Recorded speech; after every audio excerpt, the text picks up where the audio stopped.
Je vais vous dire où la petite fille là se prostituait. Son papa est sorti même de prison. Son papa venait de sortir de prison. C'est-à-dire, vous venez dans une famille comme ça, où la maman est morte de suite de ceci, où c'est au Congo, où c'est à Kinshasa, où c'est où là? Où c'est où là? Le papa qui vient de sortir, le papa qui est un prisonnier. Petit soeur, j'ai voulu te couvrir, mais je suis désolé. On ne s'attaque pas à Pifo. On ne s'attaque pas à Pifo, c'est l'erreur de votre vie. Quand vous arrivez au même mot, vous montez comme si vous voulez aller à la pharmacie Koto.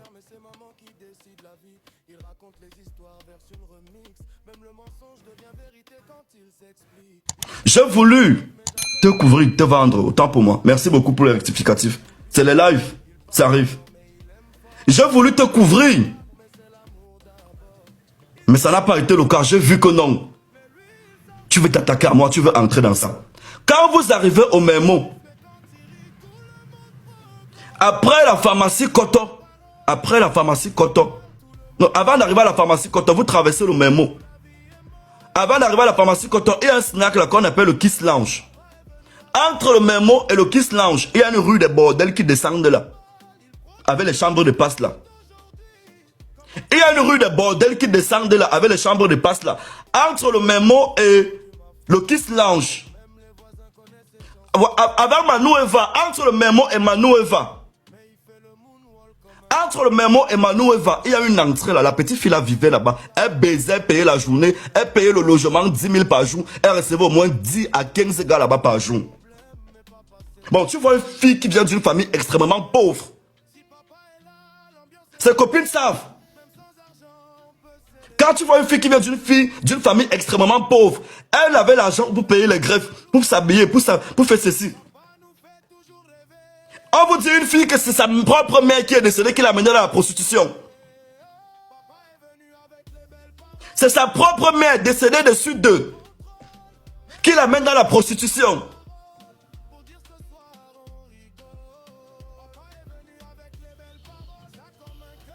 On doit même faire les tests de santé du petit là sur la maladie là. Parce que je crois que la maladie là, on transmet ça du parent à l'enfant, non? On transmet ça du parent à l'enfant. Dites-moi un peu. Est-ce qu'on transmet... Parce que si on transmet ça du parent à l'enfant, c'est que la petite fille a ça et directement, par coïncidence et par alliance, Chlamydia man, en dehors de son chlamydia, a ça aussi. La maladie là se transmet du parent à l'enfant, n'est-ce pas? La maladie que vous connaissez là. On dit non, pas forcément. Mais je crois que ça se transmet. Maintenant, je vais vous dire, je vous ai dit ne me conseillez pas, je m'en fous de tous les risques, de tout. Alors, salut la famille, j'espère que vous portez bien de mon côté, je me porte super bien. J'espère aussi que vous portez bien de votre côté. Mais la famille, j'aimerais ici que vous partagez cette vidéo massivement. Et laissez vos avis dans les commentaires parce que c'est très important. Allez aussi vous abonner à ma chaîne YouTube. Abonnez-vous aussi à cette page pour ne pas rater les prochaines vidéos. Ça fait quelques jours aujourd'hui sur la toile, il y a un problème très sérieux entre Robinson Pifo, l'ancien manager de TikTok, où Pifo a fait une sortie, a fait un live TikTok où il y a beaucoup de choses qui se disent. Même Tik lui-même a décidé comme ça de le répondre. Mais j'ai voulu juste mettre cette petite vidéo pour que vous écoutez un peu comment un grand frère, quelqu'un qui dit qu'il est un grand frère, qui se rabaisse plus bas. Ici, je vais donner mon avis par rapport à cette histoire que depuis quelques jours sur la toile, ça devient un peu très bizarre et très...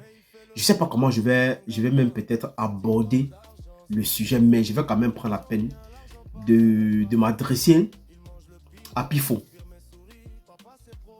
Et partager cette vidéo massivement pour tous ceux qui vont tomber sur cette vidéo. J'aimerais vraiment que vous la partagez. Alors, mon frère Pifo, Tu sais, dans la vie, quand on dit qu'on est grand et qu'on est responsable, il y a certaines choses que on se permet pas à dire pour un petit frère que tu as travaillé. En fait, un petit avec qui tu as travaillé, pardon. On se permet pas à dire des choses pareilles. Et quand on dit qu'on est un grand frère, le grand frère est celui-là qui protège. Peu importe ce qui peut arriver. C'est pas peut-être parce que tu as un petit frère qui te manque de respect que forcément tu dois venir dire n'importe quoi sur lui, sur Internet. Et aller même jusqu'à toucher la famille de sa femme. Vous pouvez tout vous dire sur la toile, vous insulter, vous tirailler, dire n'importe quoi. Mais moi, je pense que dans la vie, il y a certaines choses, il y a certaines limites dans la vie. Oui, il y a certaines limites dans la vie même. Parce qu'aujourd'hui, avec toutes les sorties que tu es en train de faire sur Internet, ça prouve un instant que toi-même, tu es très petit dans la tête. Oui, ça prouve un instant que tu es tellement petit dans la tête. Parce que si tu étais un grand garçon, quelqu'un qui sait faire la part des choses même, je ne pense pas que même si le petit a fait une sortie, ça devait te donner cette opportunité-là de venir dire n'importe quoi de lui et parler de sa femme et de parler de la mère et du papa de sa femme. Tu vois pas que tu t'es rabaissé plus bas même. Tu vois pas que tu t'es plus rabaissé. Tu dis dans ta vidéo que la petite la vendait le piment et tout et tout. Tu as essayé d'indiquer l'endroit selon toi que là où la petite vendait le piment et que c'est la maman de la petite qui a entraîné la petite là dans des histoires pareilles. Donc pour toi, tu trouves que c'est normal. Et tu trouves que oui, ce que tu dis est vrai, est sincère, et que tu es tellement honnête même dans ce que tu es en train de dire. Ça veut dire que si l'on veut comprendre et analyser ta vidéo, parce que moi, je ne peux pas me permettre à dire des choses sur quelqu'un, pourtant je ne suis pas sûr. Ça veut dire que si je dis quelque chose sur quelqu'un, ça veut dire qu'à quelque part, dans ce que tu es en train de dire et que tu donnes des explications, tu expliques, tu indiques un peu l'endroit, ça veut dire que toi-même, tu allais dans les endroits pareils. Comment est-ce que tu as fait pour connaître que cette jeune fille faisait les choses pareilles avec sa maman? Parce que tu as dit beaucoup de choses que quand on t'écoute, moi je me pose la question. Est-ce que la femme qui dort derrière ton lit à la maison, qui partage ton quotidien, est-ce que tu penses que cette dame-là, est-ce que tu penses qu'elle est vraie avec toi? C'est juste une question. Est-ce que tu penses que cette femme-là, ou cette jeune fille, ou cette jeune dame qui partage ton quotidien avec toi, est-ce que tu penses qu'elle est vraie avec toi? Je ne pense pas. Parce qu'une femme qui est vraie avec toi devait t'interpeller. Et si toi, tu respectais ta femme, en dehors si peut-être si tu ne la considères pas, mais si tu la respectais et que tu la considérais, je ne pense pas qu'il y a des propos pareils que tu devais venir dire sur la toile. Jusqu'à aller dire qu'il est comme ça, tu as fait de la patouze même avec l'ex-copine de Tigden. Donc, ça prouve un instant que, selon ce que les gens disaient de toi chaque jour qu'il est comme ça, tu passes autant à draguer les copines de tes petits frères. Ça veut dire que c'est pas faux, c'est vrai. Parce que si toi-même tu sors ça de ta propre bouche, tu le dis, ça veut dire que ce qu'on dit de toi tous les jours, c'est une réalité. Ça veut dire que c'est vrai. Et tu penses qu'avec ça, il y a quel jeune qui peut te faire confiance et qui peut encore te faire cette confiance de travailler avec toi. Parce que si un jeune continue à travailler avec toi, mais c'est que lui-même il est malade, c'est que peut-être lui-même il perd peut-être les pétales. C'est-à-dire que vous ne pouvez pas garder un secret. Si aujourd'hui vous vous mettez sur la toile, vous vous dites des choses vraiment, jusqu'à ce que vous entrez dans la vie privée de ce petit et dans la vie privée de la femme d'éthique, ça veut dire que il y a des secrets que peut-être parfois dans la vie, si les gens qui marchent avec toi ne vont même plus jamais te parler des secrets pareils. C'est-à-dire que si quelqu'un a son secret à lui, mais il n'a même pas te dit. De peur que si demain vous avez des problèmes, tu vas tout verser dehors. Tu dois tout verser dehors. À un moment, apprenez parfois à vous respecter et apprenez à prendre la posture du grand frère. Oui, il faut apprendre à prendre cette posture-là que je suis un grand frère. Peu importe ce que le petit a dit de moi, en fait, c'est un petit, c'est un enfant, il ne sait pas ce qu'il fait. On peut passer à autre chose. Mais si déjà, vous allez jusqu'à toucher une maman qui est partie, ça fait peut-être, je sais pas, ça fait des mois ou des années aujourd'hui, que la mère de cette dernière est morte, on l'a enterrée, et son père est allé en prison, il est sorti. Peut-être des gens ne savaient même pas que son papa est allé en prison. Mais vous prenez la vie vous prenez la vie des parents des gens, vous mettez sur Internet parce que tu as parlé à un petit, sa femme t'a répondu, ou peut-être elle a pris, peut-être que elle a soutenu son mari. Mais frère, qu'est-ce que toi tu n'as pas compris? Qu'est-ce que tu n'as pas compris? Il y a des gens dans la vie que son mari à elle, si tu es l'ennemi de son mari, c'est que toi-même tu es son ennemi. C'est-à-dire que quoi? Si tu n'aimes pas son mari, elle-même ne peut jamais t'aimer. Il y a des gens comme ça. Oui, il y a des gens comme ça. Que si tu n'aimes pas sa femme, lui-même il ne peut jamais t'aimer. Pourquoi? Parce que il a peur qu'un jour, tu peux passer par lui pour atteindre sa femme. Et tu peux passer par elle pour atteindre son mari. Donc, à un moment, apprenez à faire la part des choses. Mais quand on vous entend aujourd'hui parler sur les réseaux, mais quel genre d'exemple que vous donnez à cette jeunesse-là qui vous suit en longueur de journée? C'est quel genre de message que vous apportez à cette jeunesse qui passe autant à vous écouter en longueur de journée? Donc, vous voulez démontrer aux jeunes qu'aujourd'hui, on ne peut plus garder les secrets. Pourquoi? Parce que si je marche avec un ami, je n'ai plus le droit de lui dire, donc de lui expliquer ma vie. De peur que si je l'explique un jour, on a des petits bobos, il va tout verser dehors.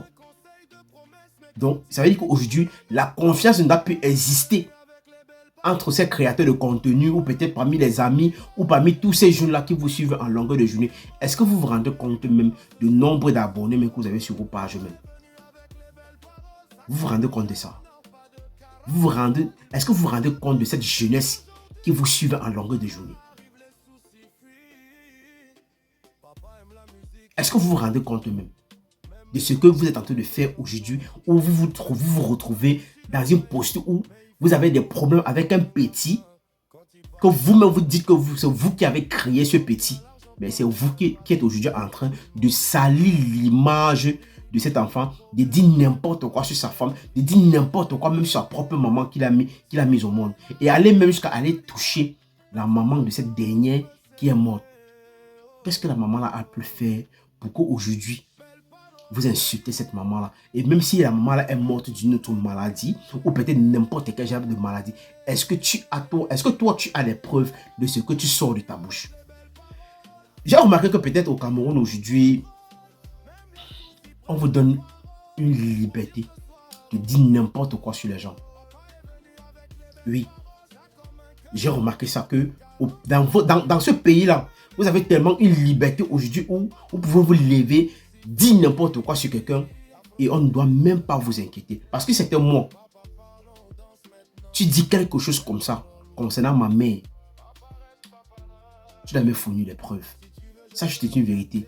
Degré de force même, tu dois m'apporter les preuves là. Parce que si tu ne m'apportes pas ces preuves là, même physiquement, moi je vais t'atteindre. Et je vais te montrer de quoi je suis capable. Je ne veux pas aller peut-être porter plainte ou peut-être aller à la police, non.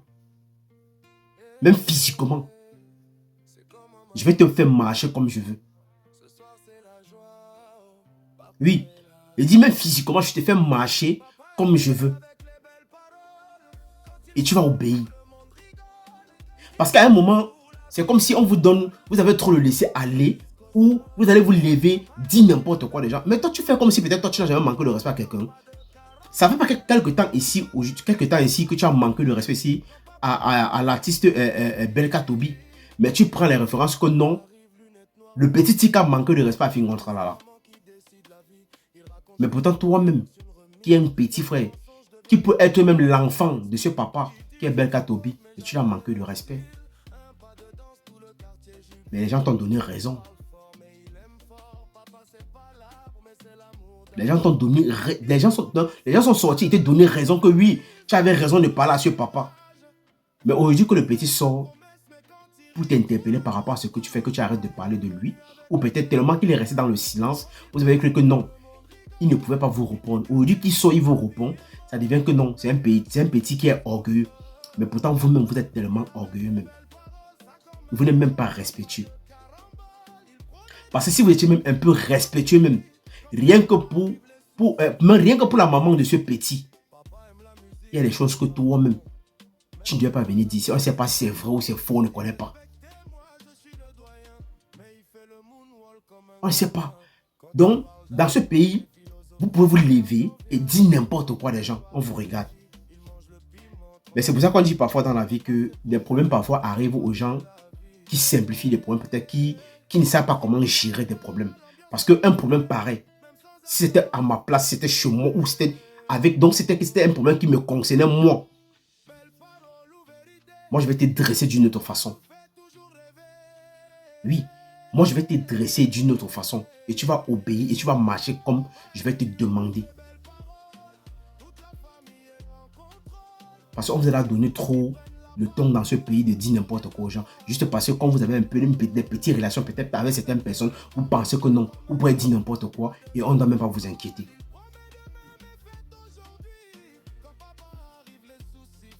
Apprenez à sortir. Donc, apprenez vraiment à respecter les gens et savoir ce qui sort de vos bouches. Il faut vraiment réfléchir avant de dire n'importe quoi. Il faut vraiment réfléchir même. Parce que les gens qui vous donnent ce courage-là, je ne pense même pas que peut-être eux-mêmes, ils réfléchissent même. Et je comprends. Ce sont vos petits abonnés-là qui vous donnent ce poids-là de dire n'importe quoi aux gens. Parce que c'était moi qui étais le petit tic, c'est que c'est même pas ça qu'on parle comme ça aujourd'hui. C'est que c'est pas ça qu'on parle comme ça aujourd'hui. Donc, à un moment, apprenez à respecter les parents des gens. Oui, apprenez parfois à respecter les parents des gens.